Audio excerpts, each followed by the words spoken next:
Radio Lime news update brought to you by Josco jewellers ഷോറൂമുകളിൽ സ്വർണ്ണ വജ്രാഭരണങ്ങൾക്ക് ഓഫറുകളുടെയും സമ്മാനങ്ങളുടെയും വിരുന്നൊരുക്കി ജൂൺ 21 മുതൽ grand NRI golden fest.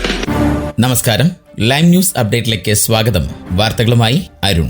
Cervical cancer സ്ക്രീനിംഗിന് വരാൻ വൈകിയ സ്ത്രീകൾക്ക് വീട്ടിൽ തന്നെ പരിശോധന നടത്താനുള്ള സൗകര്യം നൽകാനൊരുങ്ങി NHS ഇംഗ്ലണ്ട്. ജനുവരി മുതൽ ലഭ്യമാക്കുന്ന DIY ടെസ്റ്റ് കിറ്റുകളിൽ യോനിയിലെ ആവരണം തുടയ്ക്കാൻ നീളമുള്ള ഒരു കോട്ടൺ ബഡ് അടങ്ങിയതാണ്. മിക്ക സെർവിക്കൽ ക്യാൻസറുകൾക്കും കാരണമാകുന്ന ഹ്യൂമൻ പാപ്പിലോമ വൈറസിനെ തിരിച്ചറിയാനാണ് ഈ പരിശോധന നടത്തുക. 25-നും 64-നും ഇടയിൽ പ്രായമുള്ള സ്ത്രീകൾക്ക് ഏതാനും വർഷങ്ങൾ കൂടുമ്പോൾ ഇത് നൽകാറുണ്ട്. എന്നാൽ 5 ദശലക്ഷത്തിലധികം സ്ത്രീകൾ കൃത്യസമയത്ത് ഈ ടെസ്റ്റ് ചെയ്യുന്നില്ലെന്ന് സർക്കാരിന്റെ കണക്കുകൾ സൂചിപ്പിക്കുന്നു. ഇംഗ്ലണ്ടിലെ ആരോഗ്യ സാമൂഹിക പരിപാലന വകുപ്പ് ഗർഭാശയ പരിശോധനയിൽ സ്ത്രീകൾ പങ്കെടുക്കുന്നതിൽ തടസ്സങ്ങൾ നേരിടാതിരിക്കാനാണ് ഇത്തരത്തിലുള്ള നടപടിയുമായി മുന്നോട്ട് വന്നിരിക്കുന്നത്. പലപ്പോഴും അസ്വസ്ഥത, സമയക്കുറവ്, മതപരമോ സാംസ്കാരികമോ ആയ വിശ്വാസങ്ങൾ തുടങ്ങിയ ഘടകങ്ങൾ സ്ത്രീകളെ ഈ പരിശോധന നടത്തുന്നതിൽ നിന്ന് പിന്തിരിപ്പിക്കുന്നു. നിലവിൽ യോഗ്യരായ സ്ത്രീകളിൽ 68.8% പേർ മാത്രമാണ് സെർവിക്കൽ ക്യാൻസർ സ്ക്രീനിംഗ് ഓഫർ സ്വീകരിക്കുന്നത്. പ്രീപെയ്ഡ് റിട്ടേൺ പോസ്റ്റേജുമായി പാക്ക് ചെയ്തിരിക്കുന്ന ഈ കിറ്റുകൾ സ്ത്രീകൾക്ക് വീട്ടിൽ തന്നെ സാമ്പിൾ ശേഖരിക്കാൻ അനുവദിക്കുന്നു.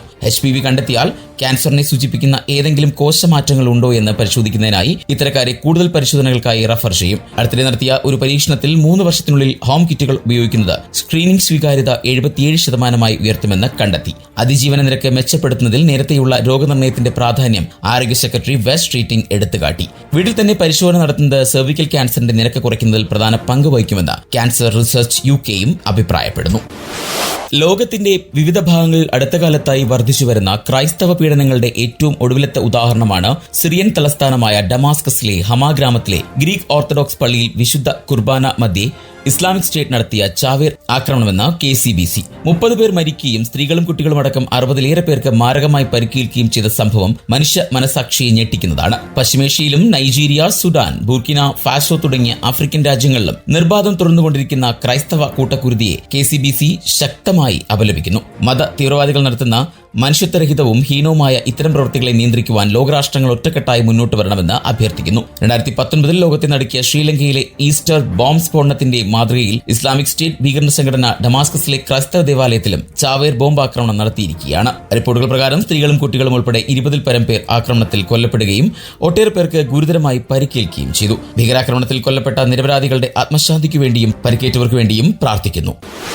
ആണവ ബോംബുകൾ ഘടിപ്പിക്കാൻ കഴിയുന്ന യുദ്ധവിമാനങ്ങൾ വാങ്ങാൻ UK നടപടി ആരംഭിച്ചു. 12 യുദ്ധവിമാനങ്ങളാണ് രാജ്യം സ്വന്തമാക്കുന്നത്. UKയുടെ ആണവ യുദ്ധവുമായി ബന്ധപ്പെട്ട സൈനിക ശേഷിയുടെ ഏറ്റവും വലിയ ശക്തിപ്പെടുത്തലാണ് ഈ നീക്കമെന്ന് പ്രധാനമന്ത്രിയുടെ ഓഫീസ് പറഞ്ഞു. പുതിയ F-35A ജെറ്റുകൾക്ക് പരമ്പരാഗത ആയുധങ്ങൾ വഹിക്കാൻ കഴിയും. ഇതോടൊപ്പം തന്നെ US നിർമ്മിത ആണവ ബോംബുകൾ വഹിക്കാനുള്ള കഴിവുമുണ്ട്. ഈ ആഴ്ച നെതർലാൻഡിൽ നടക്കുന്ന NATO ഉച്ചകോടിയിൽ പ്രധാനമന്ത്രി തീരുമാനം ഔദ്യോഗികമായി പ്രഖ്യാപിക്കും. US, ജർമ്മനി, ഇറ്റലി എന്നിവയുൾപ്പെടെ മറ്റ് 7 രാജ്യങ്ങൾക്ക് ഇതിനകം ഈ യുദ്ധവിമാനങ്ങൾ സ്വന്തമായുണ്ട്. ഉക്രൈൻ റഷ്യ യുദ്ധത്തിന്റെയും പശ്ചിമേഷ്യ സംഘർഷത്തിന്റെയും പശ്ചാത്തലത്തിൽ UKയുടെ ഈ തീരുമാനത്തിന് ഒട്ടേറെ പ്രാധാന്യമുണ്ട്. ഈ കാലഘട്ടത്തിൽ നമുക്ക് ഇനി സമാധാനത്തെ നിസ്സാരമായി കാണാനാവില്ലെന്നും അതുകൊണ്ടാണ് സർക്കാർ ദേശീയ സുരക്ഷയിൽ നിക്ഷേപം നടത്തുന്നതെന്നും പ്രധാനമന്ത്രി സർ കെയർ സ്റ്റാർമർ അഭിപ്രായപ്പെട്ടു. 2050 നെറ്റ് സീറോ ടാർഗറ്റിൽ എത്താമെന്ന് UK സർക്കാർ പറയുമ്പോൾ 2030 അതിനുശേഷവുമുള്ള ഇടക്കാല കാർബൺ ബഡ്ജറ്റുകൾ ഈ ലക്ഷ്യത്തിലേക്ക് എത്താൻ സഹായിക്കുമെന്ന് ക്ലൈമറ്റ് ചേഞ്ച് കമ്മിറ്റി പറയുന്നു. ഈ ലക്ഷ്യങ്ങൾ കൈവരിക്കുന്നതിന് ഉടനെ തന്നെ നടപടികൾ സ്വീകരിക്കണമെന്ന് CCC പറയുന്നു. വൈദ്യുതിയെ ഗ്യാസിനേക്കാൾ വിലക്കുറവിൽ ലഭ്യമാക്കുന്ന തരത്തിൽ ഊർജ്ജ നികുതിയിൽ വരുത്തുന്ന മാറ്റം ഇതിൽ ഉൾപ്പെടുന്നു. ഏറെ പ്രതീക്ഷ നൽകുന്ന റിപ്പോർട്ടാണ് ക്ലൈമറ്റ് ചേഞ്ച് കമ്മിറ്റിയുടേതെന്ന് CCCയുടെ ചെയർമാനായ പിയേഴ്സ് ഫോസ്റ്റർ പറയുന്നു. അതേസമയം ആവശ്യമായ നടപടികൾ ഉടൻ തന്നെ സ്വീകരിക്കണമെന്നും അദ്ദേഹം കൂട്ടിച്ചേർത്തു. അടുത്ത 25 വർഷം കൊണ്ട് കാർബൺ ബഹിർഗമനം 0-ലെത്തിക്കാനാണ് UKയുടെ ഈ പദ്ധതി മുന്നോട്ട് വരിക. പ്രായോഗികമല്ല എന്ന വിമർശനവുമായി റീഫോം പാർട്ടി ഉണ്ട് എന്നുണ്ടെങ്കിലും അതൊന്നും വകവയ്ക്കാതെയാണ് ഇപ്പോൾ UKയുടെ ഗവൺമെന്റിന്റെ നീക്കം.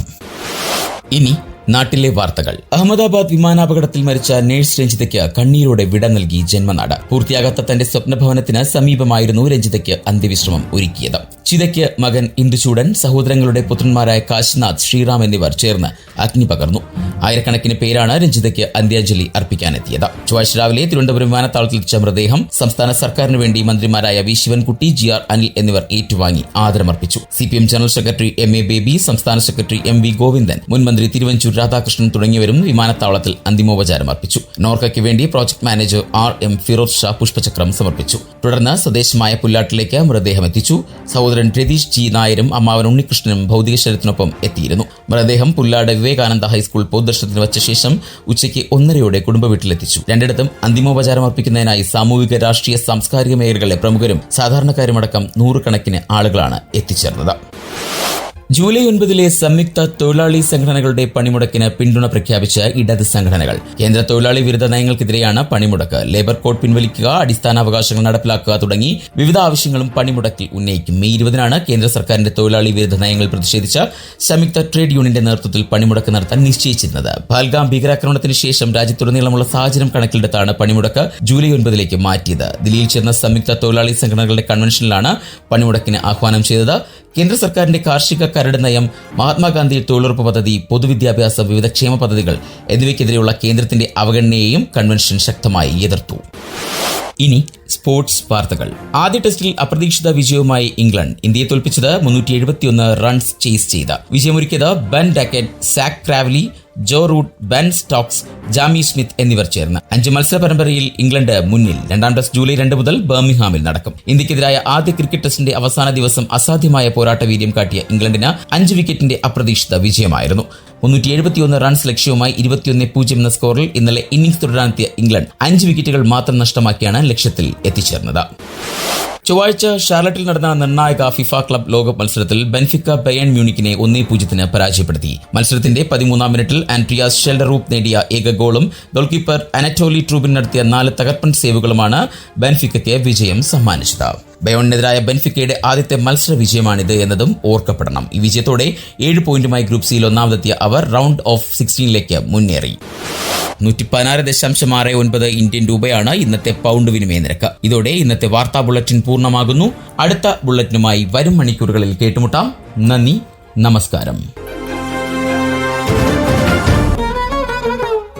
കൂടുതൽ വാർത്തകൾക്കും വിശേഷങ്ങൾക്കുമായി റേഡിയോ ലൈം ആപ്പ് ഡൗൺലോഡ് ചെയ്യൂ.